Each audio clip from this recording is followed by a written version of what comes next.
The sky over Seoul turned red as strange ships appeared. The red glow came from energy fields around the huge vessels. People had always wondered about aliens, but no one thought they would come like this. Taeho stood on the roof of the defense building. He watched as the ships moved over big cities all around the world. As Korea's best alien life scientist, he had waited for this day his whole life. The wind blew his white coat as he took notes on his small device. "Mr. Taeho, the president wants to see you now," said his helper Ja. Taeho's face was serious as he asked, "Have the visitors tried to talk to us?" "Not in any way we understand," said Ja. "They send out bursts of energy across minivans. Some think it might be how they talk, but it's breaking our communication systems. The alien ships, shiny crystal-like objects that bent light, had shown up 3 days ago. There was no warning, no signals from space, no disturbance in the air. They just appeared. Deep underground, army officers and scientists looked at screens showing the ships. Taeho saw everyone had dark circles under their eyes. No one had gotten much sleep since the ships came. "Mr. Taeho," said President Sujin with a quick nod, "the visitors are sending out smaller ships. Tell us what you think." The screen showed small, smooth, egg-shaped pods coming down from the mothership over Busan City. Each pod was as big as a bus.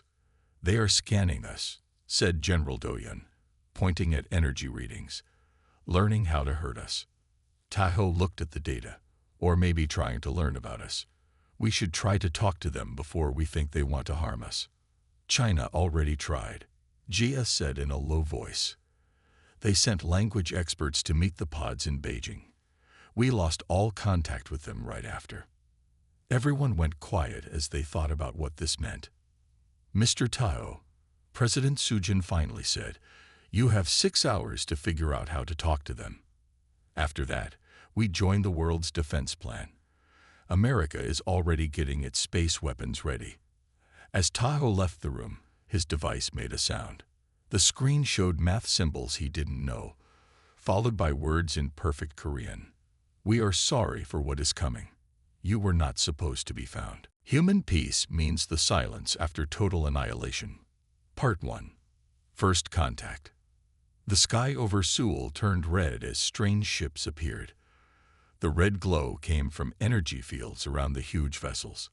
People had always wondered about aliens, but no one thought they would come like this. Taeho stood on the roof of the defense building. He watched as the ships moved over big cities all around the world. As Korea's best alien life scientist, he had waited for this day his whole life. The wind blew his white coat as he took notes on his small device. "Mr. Taeho, the president wants to see you now," said his helper Ja. Taeho's face was serious as he asked, "Have the visitors tried to talk to us?" "Not in any way we understand," said Ja. "They send out bursts of energy across minivans. Some think it might be how they talk, but it's breaking our communication systems. The alien ships, shiny crystal-like objects that bent light, had shown up 3 days ago. There was no warning, no signals from space, no disturbance in the air. They just appeared. Deep underground, army officers and scientists looked at screens showing the ships. Taeho saw everyone had dark circles under their eyes. No one had gotten much sleep since the ships came. "Mr. Taeho," said President Sujin with a quick nod, "the visitors are sending out smaller ships. Tell us what you think." The screen showed small, smooth, egg-shaped pods coming down from the mothership over Busan City. Each pod was as big as a bus. "They are scanning us," said General Doyun, pointing at energy readings, "learning how to hurt us." Taeho looked at the data, or maybe trying to learn about us. "We should try to talk to them before we think they want to harm us." "China already tried," Jia said in a low voice. "They sent language experts to meet the pods in Beijing. We lost all contact with them right after." Everyone went quiet as they thought about what this meant. "Mr. Taeho," President Sujin finally said, "you have 6 hours to figure out how to talk to them. After that, we join the world's defense plan. America is already getting its space weapons ready. As Tahoe left the room, his device made a sound. The screen showed math symbols he didn't know, followed by words in perfect Korean. "We are sorry for what is coming. You were not supposed to be found." Part 2. Silent Warning. In the lab under Seoul University, Tahoe gathered the smartest people in South Korea. Language experts, math experts, science experts, and army people worked in groups to figure out the alien message that had shown up on devices all over the world. Mina, the youngest language teacher at the university, worked next to Tahoe, typing fast on see-through keyboards. "The way they talk is strange," she said. "It sounds like they're saying sorry for something they can't stop, like they're apologizing before something happens." Tahoe rubbed his eyes. "But sorry for what? And why talk to us if they're sorry they found us?" The room shook as big booms came from the city above. The lights went on and off. "Tokyo has no power," shouted Juno, their talking expert. "All signals gone. Same for Manila and parts of Shanghai." Tahoe felt sick. Just one day after the aliens came, and things were getting worse. The big alien ships stayed still, but their small pods were moving around, putting strange devices in the air. "We figured out more," Mina said, sounding worried. The math signs were counting down. "To what?" Tahoe asked. Before she could answer, Jia ran into the lab. "Mr. Tahoe, we caught one. A small pod crashed near Incheon. The army has the area surrounded." The trip to Incheon took just 20 minutes by army helicopter. Below them, the streets were full of people trying to run away from the cities, even though the government said to stay inside. Police lines were breaking. People were scared. At the crash site, tanks and soldiers circled a smoking hole. In the middle was a broken egg-shaped pod, its crystal surface dull. Soldiers in special suits stood guard. "No aliens inside," said Colonel Tunchik, "but we found this." He gave Tahoe a small cube that changed colors as it moved. When Tahoe touched it, the cube showed a 3D map of the galaxy, with 2 points lit up. "Earth." Tahoe pointed to where our solar system is. "And what's this other point?"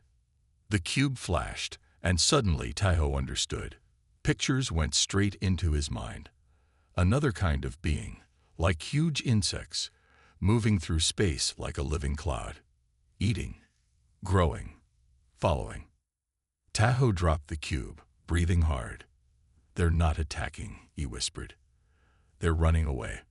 And they accidentally led something here." Colonel Tunchik's radio made noise. "Sir, we see huge energy building up in all alien ships." In the sky above, the mothership began to shine with blinding light. "They're not saying sorry for coming," Tahoe realized with horror.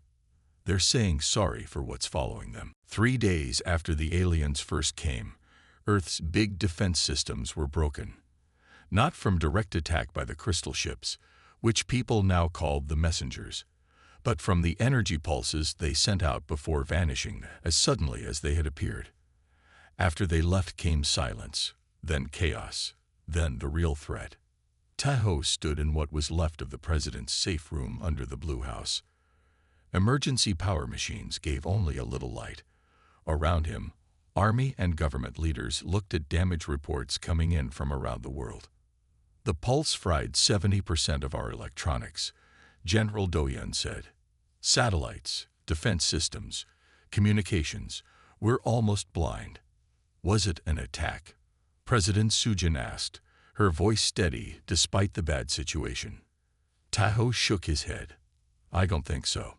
The cube showed me pictures. I believe the messengers were trying to get us ready in their way. They broke our technology because it acts like a beacon." "A beacon for what?" Mina asked. She had become part of Tahoe's main team since the events at Incheon. As if to answer, Shuno ran into the room. "Something's entering our solar system. Thousands of objects, moving faster than should be possible." The few working telescopes in Australia had taken pictures. A cloud of what looked like metal insects swarming toward Earth. "The harvesters," Tahoe whispered, remembering what he saw from the cube. They follow worlds with technology, eat them, and move on. The messengers ran from them and accidentally led them to us. The room went quiet. How long do we have? President Sujin finally asked. At their current speed, less than a week, Juno replied. Do-hyun hit the table with his fist. We've barely started fixing our defense systems. We'll be helpless. Taiho's mind raced through ideas. Maybe that's not the answer. The cube showed me something else. The harvesters are drawn to technology, energy readings, man-made structures. They ignore worlds that appear empty. Minna caught on quickly. You're suggesting we pretend to be dead. Hide our civilization. Exactly, Taho nodded. We need to make it look like a post-apocalyptic world. Shut down everything. Go dark globally. Impossible, Do-hyun laughed without humor. You can't just turn off a planet. We can, President Sujin said quietly. If every nation agrees, if we work together for once. Junho looked up from his tablet. Madam President, we're getting a message. It's from the UN Secretary General. An emergency council is forming. Other nations had similar encounters with the messengers. They've reached the same conclusion. President Sujin straightened her jacket. Then we have work to do. Mr. Taho, I need a complete plan within 12 hours. The fate of humanity depends on our ability to disappear. As they spread out to work, Taho noticed Mina's worried look. Can we really convince 8 billion people to turn off the lights and stay quiet? She whispered. We have to, Taho replied. Human peace now means the silence after a fake total destruction.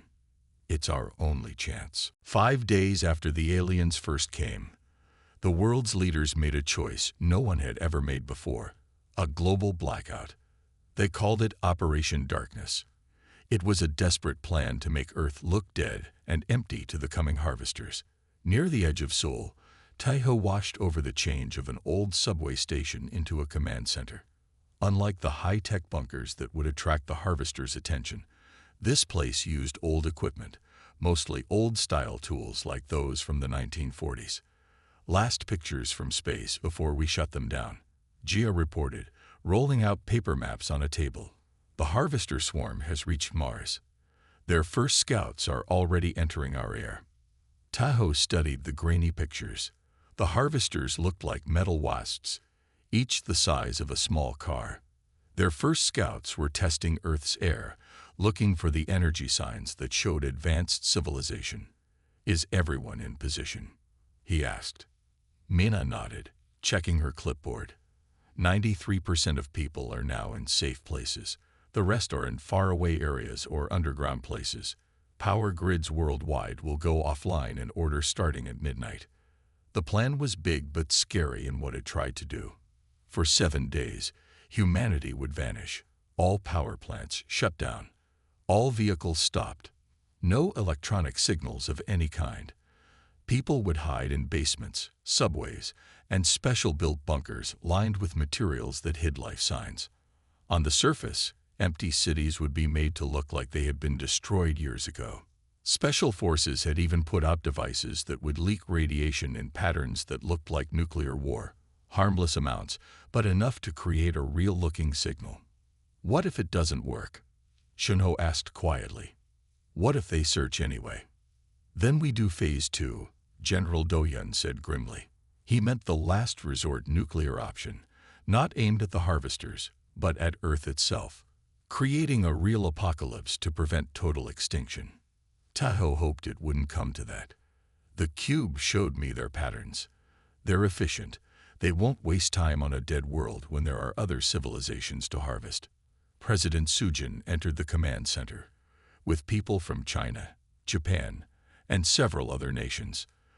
The global teamwork was something never seen before. Old enemies now worked side by side. It's time, she announced. The final countdown has begun. Around the world, carefully planned power failures started, designed to look like failing systems.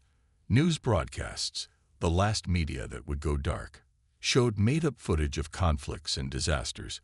creating a story of civilization's collapse that the harvesters might pick up. Taiho's phone buzzed with a final message from his brother Wujin, a doctor who was helping run a shelter in Busan. Good luck. See you in the light. Then, exactly at midnight, the world went dark. From space, city lights went out across the planet. Power stations went silent. Radio signals stopped. To any watcher, it would look like human civilization had destroyed itself just before the harvesters arrived.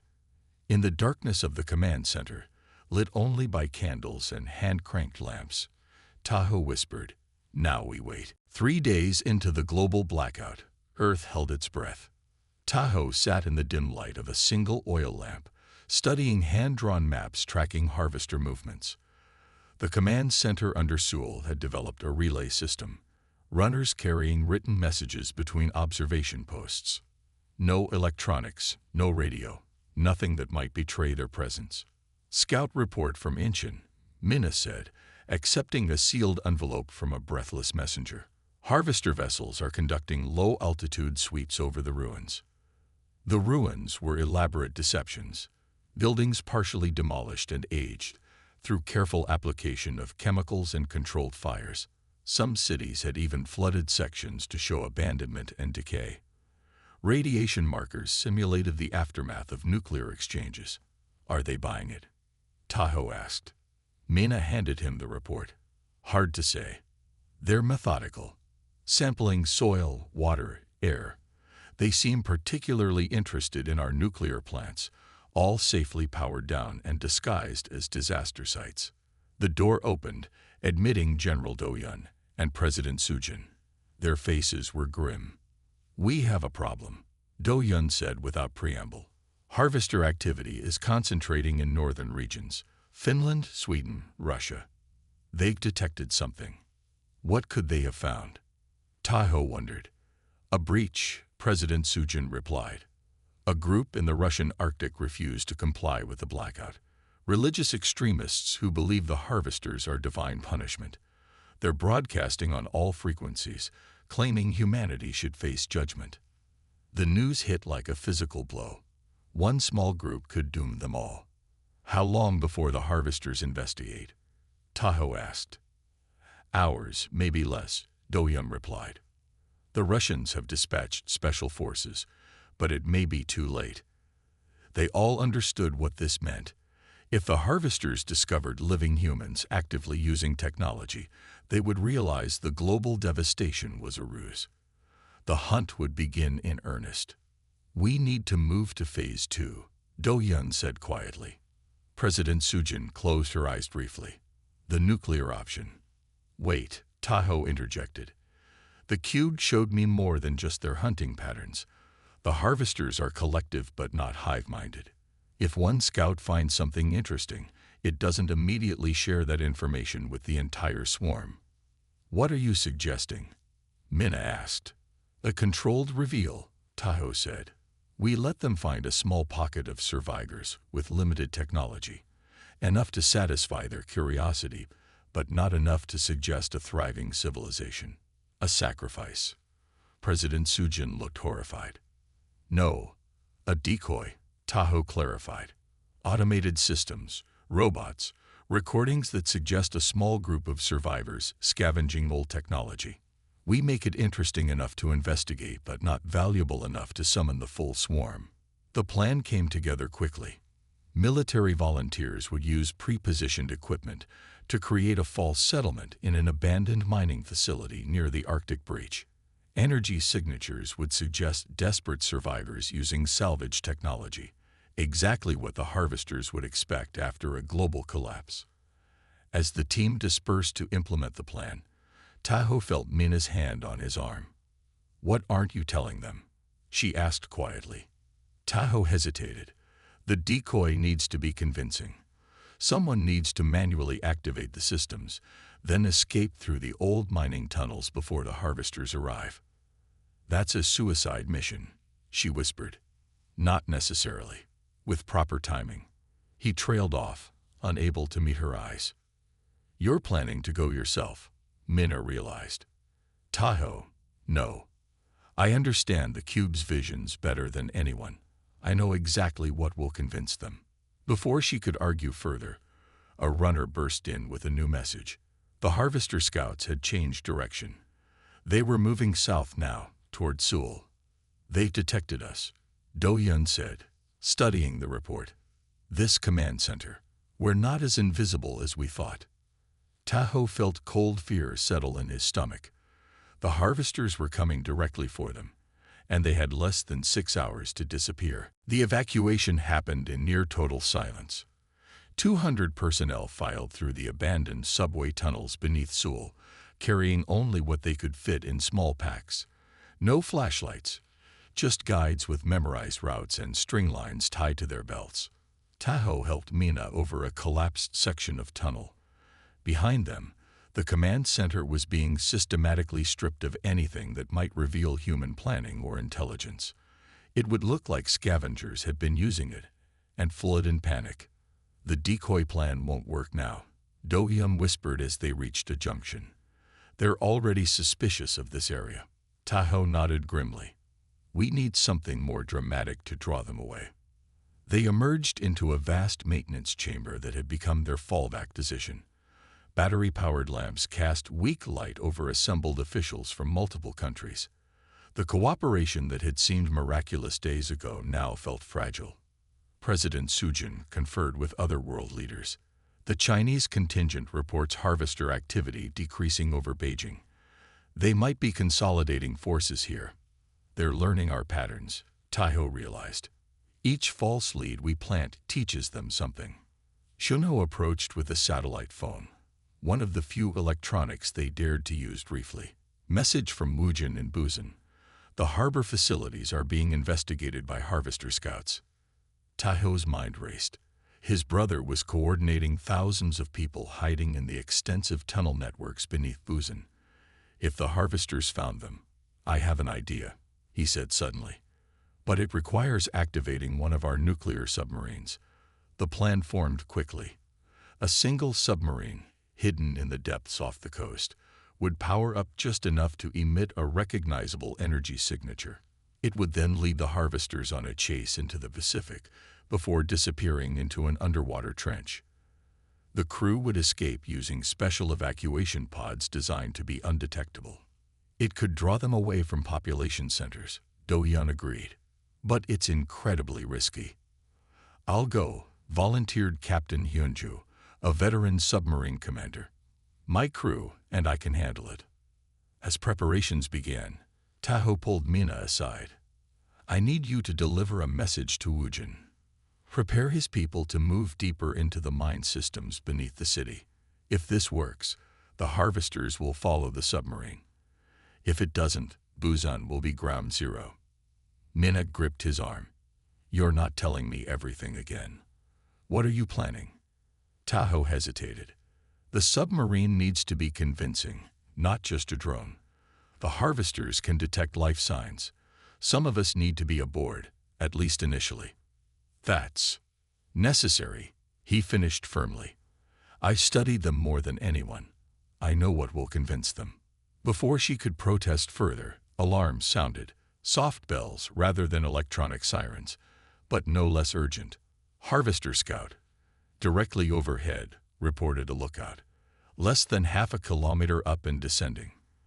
They froze, hardly daring to breathe.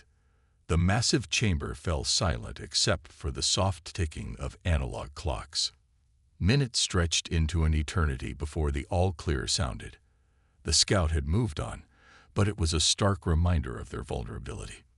We move tonight, President Sujin decided. Captain Hyunju, prepare your team. Director Kim, finish your preparations. As they dispersed, Mina caught Tahoe's sleeve. Promise me you'll make it back. He smiled sadly. I promise to do whatever it takes to keep humanity safe.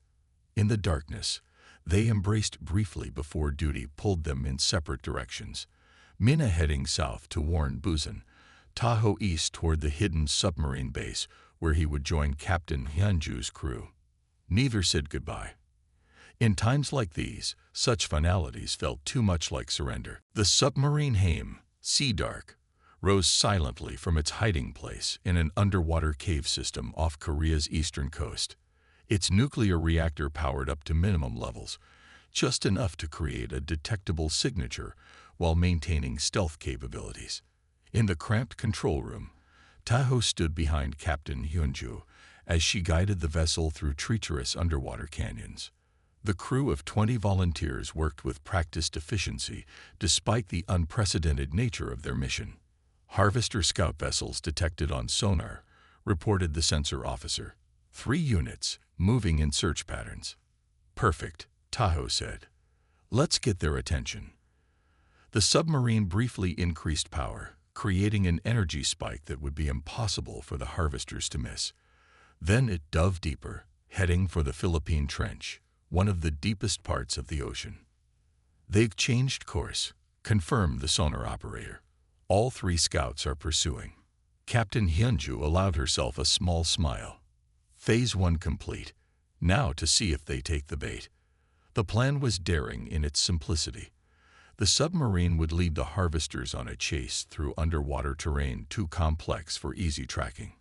Eventually, they would reach special evacuation pods hidden at predetermined locations.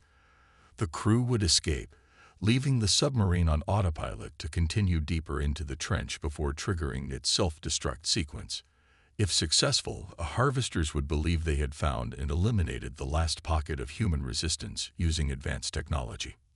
4 hours into the mission, Taho studied the sonar displays with growing concern. They're not just following. They're hurting us. Captain Hyunju frowned. Explain. Look at their formation. They're not trying to catch us. They're steering us away from the escape point. The realization hit hard. The harvesters were more intelligent than they had anticipated.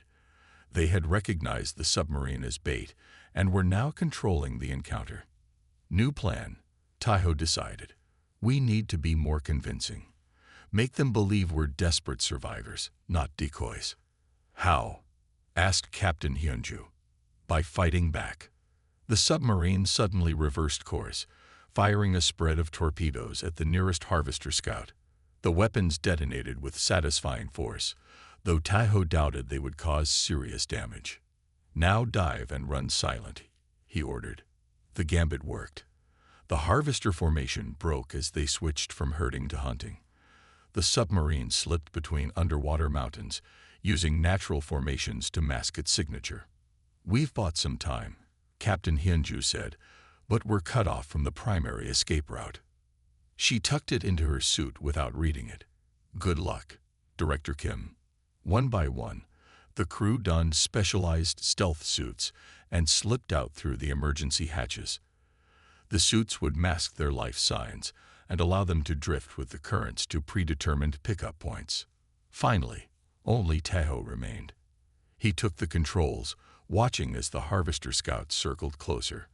With the crew gone, he could implement the true final phase, a modification he hadn't shared with the others. From a secure compartment, he removed the alien cube he'd taken from the crashed messenger pod. Against all protocols, he had kept it secret, studying it in private. Now he activated it, allowing its energy signature to fill the submarine. The effect was immediate. The harvesters froze in apparent confusion, then began to approach more cautiously. The cube was broadcasting something they recognized, a warning, perhaps, or a claim of ownership from the messengers. Taho steered the submarine deeper, drawing the confused harvesters away from the escaping crew. When he reached the edge of the abyssal plain, he activated the self-destruct sequence and headed for the final escape pod. As the small pod shot toward the surface, the submarine behind him erupted in brilliant light. The explosion sent shockwaves through the deep, temporarily disorienting the harvester scouts. Taho had no way of knowing if his gambit would work, if the destruction of messenger technology would convince the harvesters that Earth held nothing of value. But he had given humanity a chance. As his pod rose toward the distant surface, darkness closed in. The last thing he remembered was the cube in his hand, glowing with strange patterns as it responded to the chaos below. Taho nodded grimly. There's a secondary extraction point near the Okinawa Trough. We'll have to surface briefly to deploy the crew. And you? She asked quietly. I need to stay aboard to maintain the deception. The submarine must appear crewed until the final moment. Captain Hyunju started to protest, but alarms cut her off. A harvester scout had appeared directly in their path. Evasive maneuvers, she shouted. The submarine banked hard, scraping against an underwater ridge. The hull groaned under pressure. Damage to outer compartments, reported the engineering officer. We're still operational, but our speed is compromised. Tahoe checked the charts. We're still 30 minutes from the secondary extraction point. We won't make it, Captain Hyunju said flatly. They'll catch us first. Tahoe's mind raced through options, each worse than the last. Finally, he asked, how many evacuation suits do we have aboard? 22. One for each crew member plus spares. And the self-destruct sequence, it can be activated remotely. She nodded slowly, understanding dawning. You want to abandon ship now. Let the crew escape while the harvesters are focused on the submarine. Exactly. I'll remain aboard, steering manually to keep their attention while the crew disperses in different directions. That's suicide, she said quietly. Perhaps, or perhaps I'll use the last suit once you're all clear. Tahoe didn't believe it himself, but the crew needed hope. As Captain Hyunju gave the evacuation order, Tahoe drafted a quick message on waterproof paper. He handed it to her. If you make it back, give this to Mina Park. Tahoe opened his eyes to blinding white. For a moment, he thought he must be dead. Then the sterile smell of antiseptic reached him, and he realized he was in a medical facility. He's awake, came a familiar voice. Mina's face appeared above him, her eyes red-rimmed but smiling. How long? Tahoe's voice was a harsh croak. 3 weeks, she replied, helping him sip water through a straw. Your escape pod washed ashore near Jeju Island. Fishermen found you half dead from radiation exposure and dehydration. Memory returned in flashes. The submarine, the harvesters, the cube's strange reaction. The others? Captain Hyunju's crew. 16 survivors, Mina said. The rest, she didn't need to finish. Tahoe tried to sit up but found himself too weak. The harvesters, are they still? Gone, came another voice. President Sujin entered the room, looking older than when he'd last seen her. 3 days after your mission, they suddenly abandoned Earth orbit. Every last one. Relief flooded through him. It worked. What worked? Mina asked. What did you do out there? Tahoe hesitated. I used the cube from the messenger pod. It seemed to confuse them. But I never expected them to leave entirely. President Sujin approached his bed. The blackout ended 2 weeks ago. We've been cautiously restoring power and communications. So far, no harvester signatures detected anywhere in the solar system. What about the cube?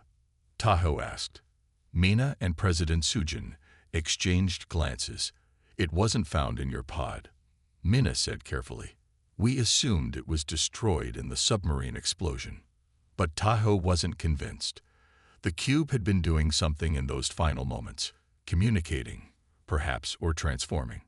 He had a feeling they hadn't seen the last of it. There's something else, President Sujin said. Something you should see as soon as you're strong enough. 3 days later, supported by Mina and Junho, Tahoe stood on the hospital roof. The night sky above sparkled with more stars than he remembered, partly from reduced light pollution as the world rebuilt. But something else too. Watch, Junho said, pointing upward. At first, Tahoe saw nothing unusual.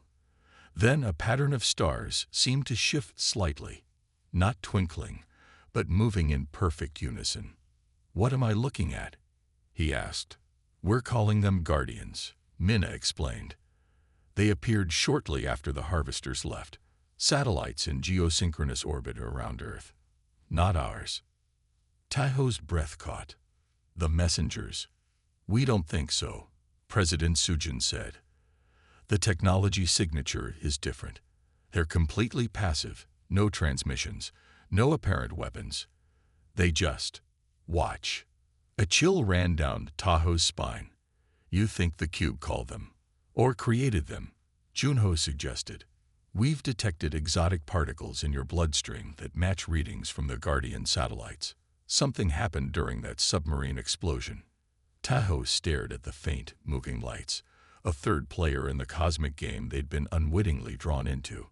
Were they truly Guardians, or something else entirely? What does this mean for us? He asked quietly.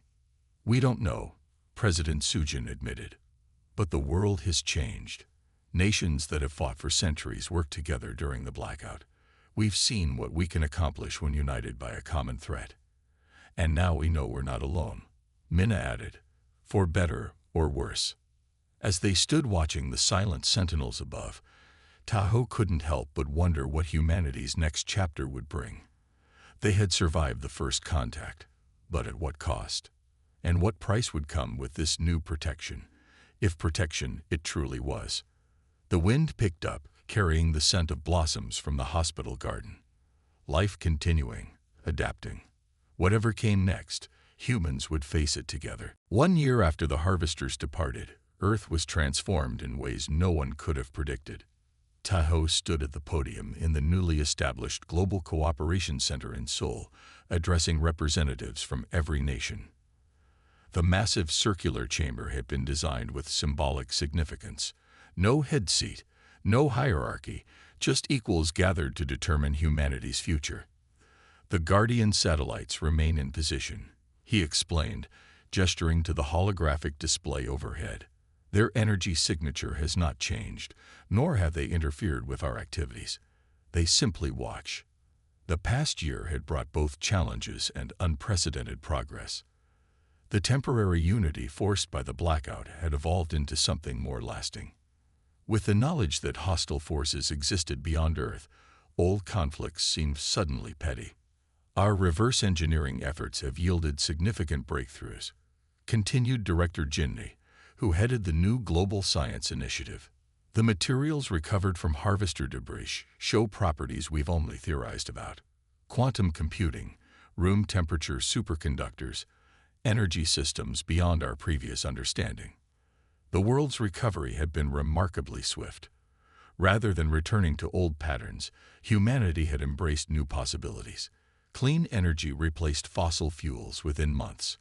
Information systems were rebuilt with security against both terrestrial and potential extraterrestrial threats. After the session, Taho met with his core team in a smaller chamber. Mina, now leading the Xenolinguistics division, shared the latest analysis. We've decoded more from the cube's data, she said. It appears the messengers were not merely fleeing the harvesters. They were leading them away from something. A trap, suggested Woojin, who had joined his brother's team after coordinating Buzan's successful evacuation. More like a sacrifice, Minna corrected. The messengers knew the harvesters would follow them. They hoped to lead them far from their home systems. And we were collateral damage, Junho added quietly. Not exactly, Taho said. I believe the messengers expected to pass by unnoticed. When they realized we had detected them, they tried to warn us. The room fell silent as they contemplated the implications. Two advanced civilizations had treated Earth as a minor concern in their cosmic conflict. How many other powers might exist among the stars, with agendas humans couldn't begin to comprehend? Later that evening, Taho stood in his private laboratory, examining his most closely guarded secret. In a specially designed containment field floated crystalline fragments, remnants of the cube that had somehow embedded themselves in his body during the submarine incident. The fragments responded to his proximity, glowing softly and arranging themselves in patterns he was slowly learning to interpret. They contained knowledge far beyond current human science, glimpses of civilizations that had risen and fallen across the galaxy over millions of years. A soft knock interrupted his thoughts. Minna entered, looking concerned. The dreams again? She asked. Taho nodded. Since his recovery, he had experienced vivid dreams of worlds and beings he'd never seen. Sometimes warnings, sometimes invitations. They're getting clearer. I think something's coming. The harvester's returning. No, something else. He gestured to a star chart where he'd marked a pattern. From there, Minna studied the chart. Why haven't the Guardians reacted if there's another approach? Because they're not Guardians against external threats, Tahoe said quietly. They're watching us, evaluating. The realization had come to him gradually. The mysterious satellites weren't protecting Earth from outside forces. They were monitoring humanity's response to first